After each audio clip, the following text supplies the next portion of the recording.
The goal? Kill off the Department of Education entirely and push everything to the states. Less federal oversight, less accountability, and surprise, surprise, more power in the hands of conservative state governments to shape what schools teach. Think book bans, curriculum changes, and maybe a little less talk about inconvenient topics like racism and climate change. Now, what does this actually mean? Well, if you rely on federal student loans or Pell Grants, good luck.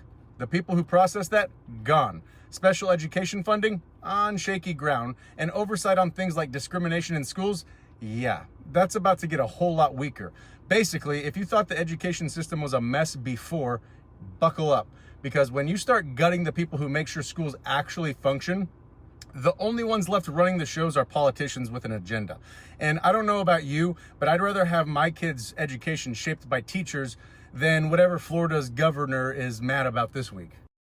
The potential closure of the U.S. Department of Education is a highly controversial issue that raises fundamental questions about the role of federal government in shaping American education.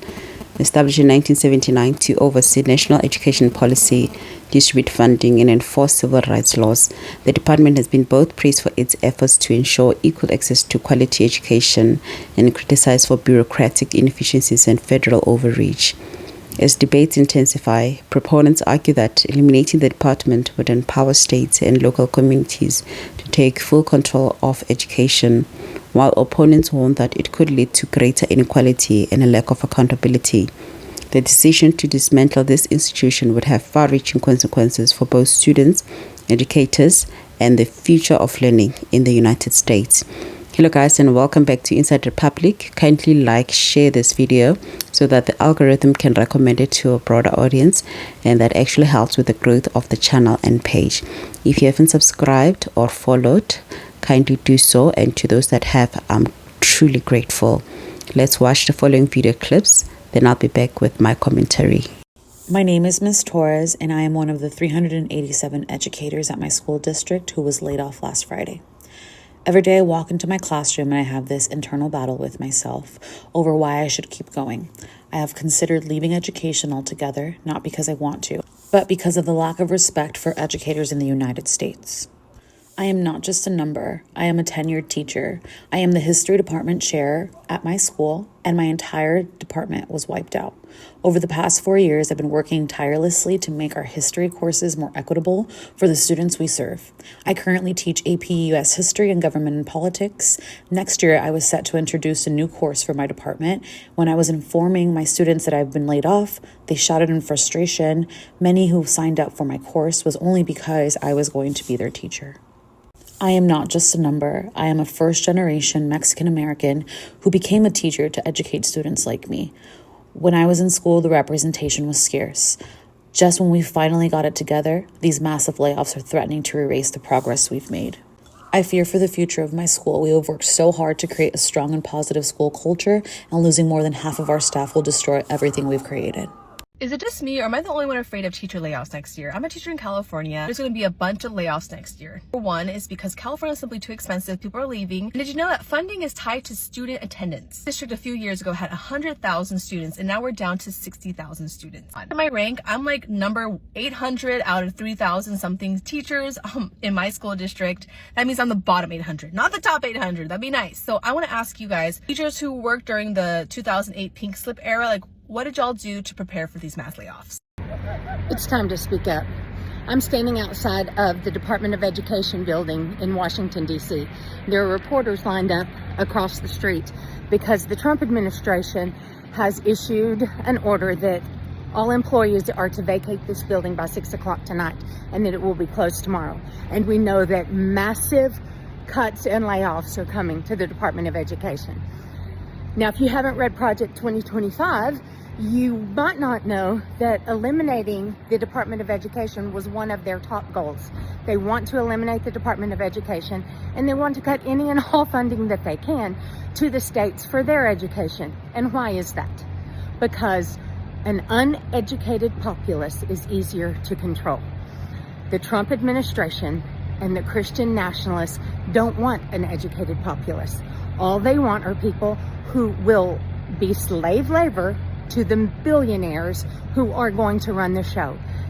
They don't want us to know how to read and write and to have critical thinking, because an uneducated populace is easier to control. Go out there and love your neighbor.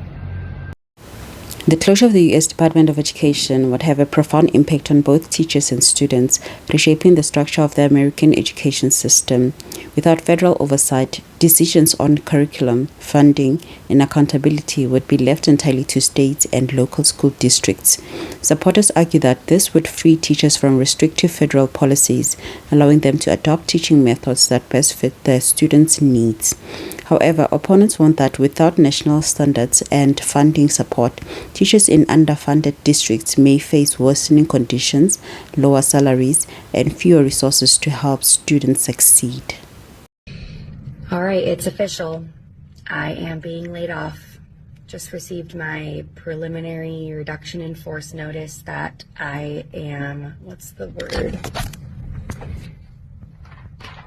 Notice of recommendation not to reemploy for 2025-2026. You are receiving this notice either because you serve in a particular kind of service that is being reduced or eliminated.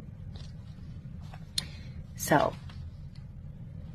can someone please just explain to me how the teacher of the year gets laid off? And yes, I am upset. But I think I'm so angry right now that it's going to take me some time to sift through these emotions.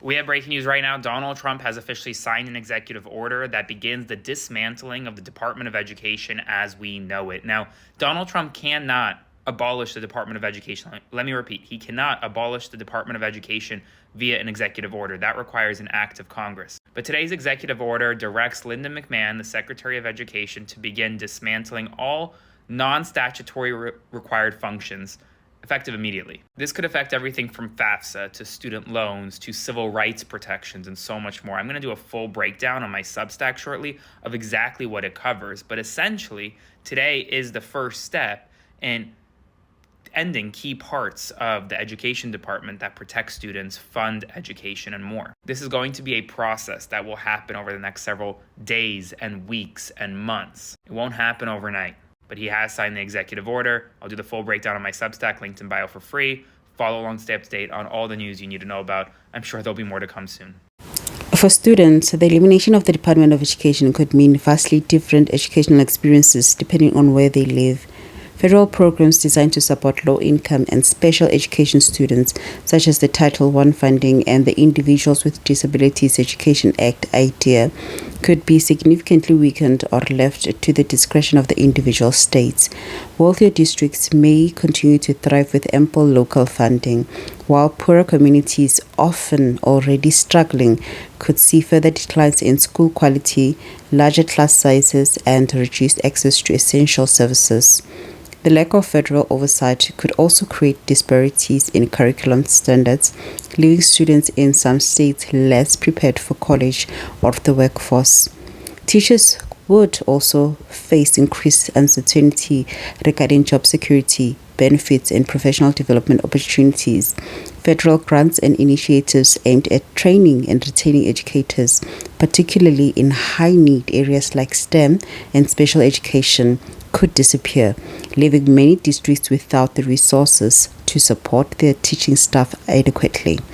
In states that prioritize education funding, teachers may benefit from greater autonomy and locally driven reforms. However, in states with budget constraints or political resistance to education spending, teachers could encounter worsening conditions, stagnant wages, and fewer protections against unfair labor practices.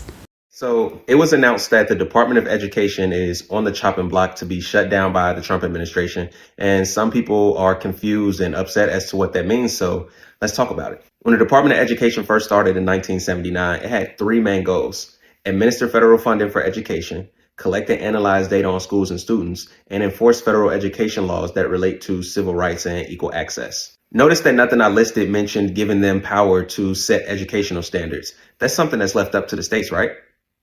Not quite. The Department of Education requires that all schools and states that accept federal funding have to follow certain guidelines and standards, which essentially gives them control over what's being taught in schools and basically puts all states and schools on a one-size-fits-all education model. This means that students in places like Malibu, California and rural Alabama are forced to follow the same curriculum and teaching methods despite obvious economic and cultural differences that impact how students learn.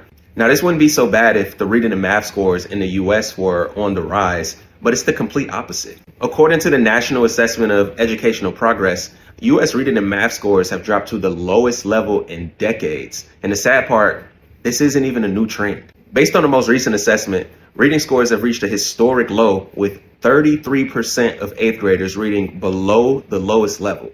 For 4th graders, the number is even higher, with 40% of 4th graders reading below the lowest level. That's the highest percentage in roughly 20 years. And what makes this worse is that the US spends more money on education than almost every other country in the world by far. So this model clearly does not work, and it's not something that you can just throw money at to fix. The other big issue is college loan and grant funding.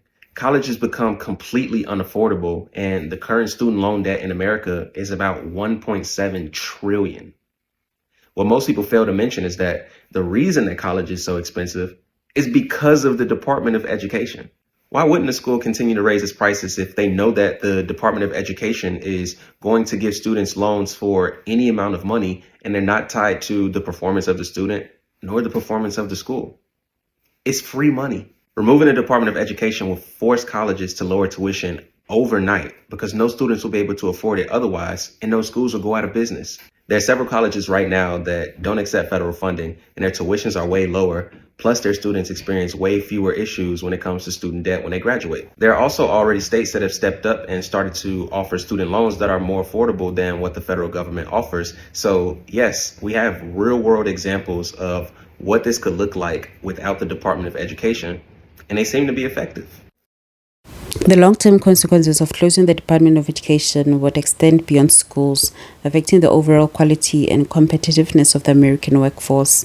A fragmented education system with inconsistent standards could lead to skill gaps, making it harder for students to transition into higher education and well-paying jobs.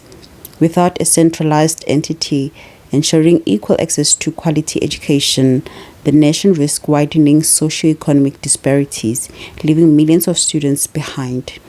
While some view of the department's closure as a step forward towards greater local control, its absence could create deeper inequalities, placing the burden on teachers and students to navigate an increasingly uncertain educational landscape.